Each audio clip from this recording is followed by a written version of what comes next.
10 tactics in 10 minutes.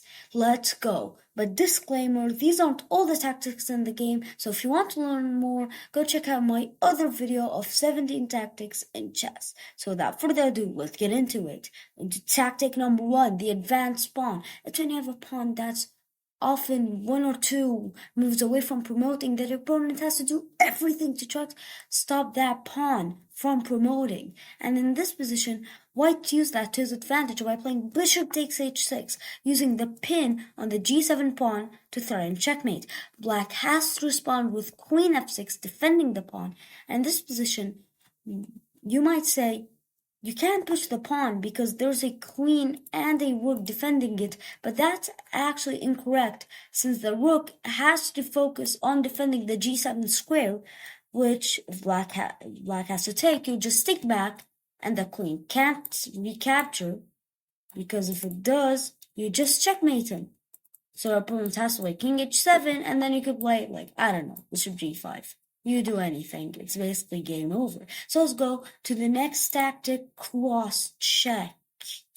And it's basically when you're in check, but you could check him back, which might seem crazy to you until you see this. White is in check, and black thought that if white plays, for example, king g1, black could simply play like anything, just move his bishop out of the way, and black is safe. But king g1 is incorrect, because in this position, you could actually play rook g3, blocking the check, while checking your opponent at the same time. So your opponent has to move his king to king f8, for example, and they'll just take that bishop.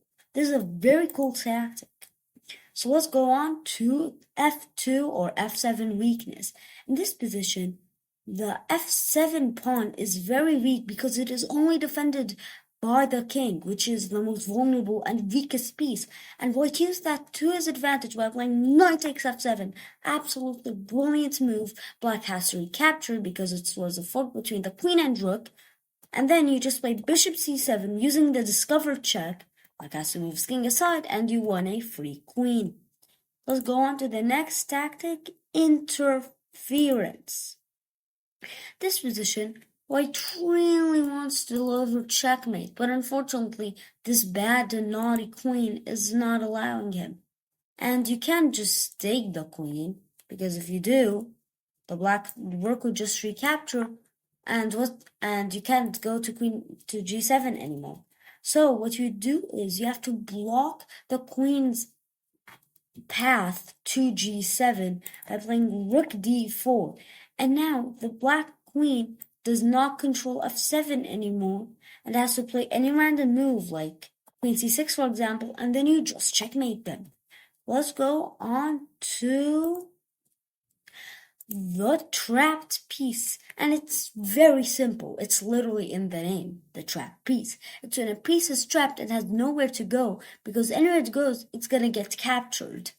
In this position, the knight on a5 cannot go to b7 or c6 because they're controlled by his own pawns.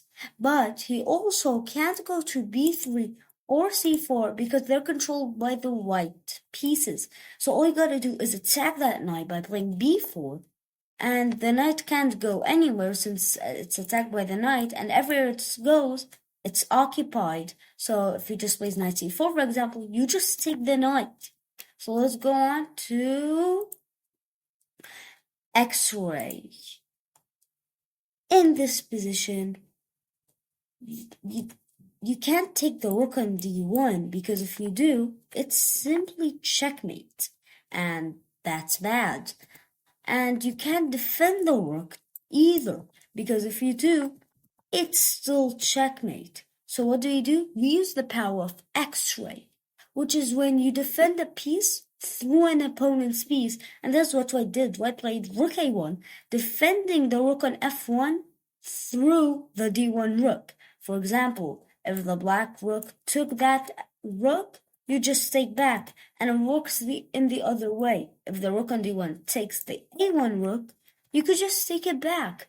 which is very interesting and very cool. So let's go on to the pawn breakthrough. In this position, the white king is very far away from his pawns, and I mean very far. Unlike the black king that is very close and just a couple moves away of gobbling these poor and miserable pawns. But actually, these pawns aren't poor or miserable because there is a way to create a passed pawn without using the king.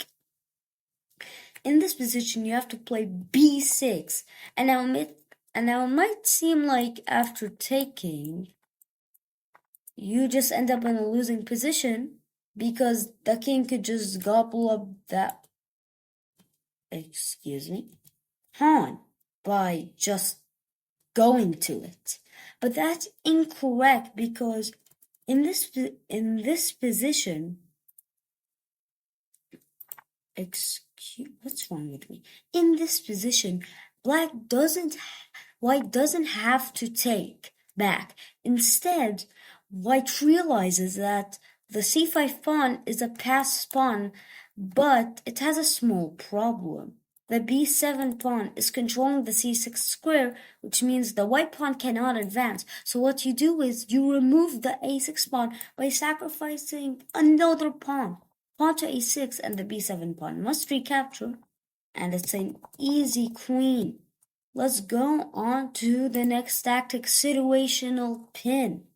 In this position, white actually has a pin, but it's not a pin to a piece, instead it's a pin to a threat. And now, what do I mean by this? I'll explain. White plays rook d1, and in this position, black's bishop might seem like it isn't pinned, but it actually is, because if the black bishop moves aside, like literally anywhere, you could just deliver checkmate. Black bishop has to stop the checkmate, and then you just take it. So let's go on to the battery. And there are 3 types of batteries, and I'll be covering all of them. First up is the queen bishop battery, and you need to first understand what is a battery. It's basically when there are 2 pieces on the same file or diagonal, and they all have the same goal. In this position, the queen and the bishop are on the same diagonal and have the same goal, the h7 square. So white placed queen h7, and it's checkmate because the bishop on c2 is defending the queen. Let's go on to the second type of battery, the 2 rook battery. It's the exact same thing, except that there are 2 rooks instead of queen and bishop, and also they're on a file. In this position, white has 2 rooks, a rook on d2 and a rook on d1, on the same file, and they have the same goal, the d8 square. So white plays rook d8, check. Black has to recapture, and this rook on d1 is defending that other rook and is like back up and just stick back. That's checkmate. So let's go on to the third variation of the battery. And in this position, it's a queen rook battery. It's the exact same thing, except with a queen instead of 2 rooks. So in this position, white plays queen d8, and black has to recapture, and then just take back, which is a checkmate. So let's go on to the final tactic, which in my opinion is the most amazing tactic, and it is the windmill. And it's basically just like a discovered check, but you could do it infinite times, like literally forever.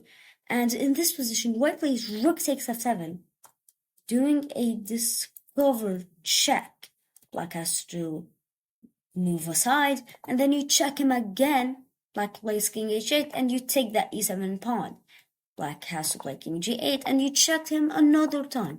And it's basically just discovered checks, but in such positions, you shouldn't take the pawn, because if you do, there isn't a discovered check anymore. And instead, what you have to do is check him again, and you could just basically just keep checking him until you eventually win the rook. And I'm gonna show you a variation where you could do it just infinitely, just like that, forever. And that's all the tactics of the video. I really hope you enjoyed this. I don't know how many minute video, but I really hope you enjoy. Make sure to leave a like, subscribe, comment, share to your friends, and have a wonderful day.